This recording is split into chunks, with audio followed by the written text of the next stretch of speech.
Secara khusus saya memohon kepada Kejaksaan Agung untuk mendampingi Jakarta di dalam berkontribusi untuk membangun bangsa ini. Karena Jakarta bagaimanapun sekarang ini menjadi pusat perekonomian global dan menjadi epicentrum ekonomi Indonesia.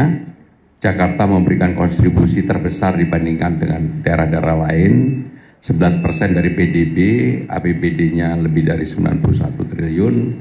Tentunya kami memerlukan pendampingan supaya di dalam keputusannya di kemudian hari tidak ada ruang lubang bagi siapapun yang ingin memanfaatkan itu.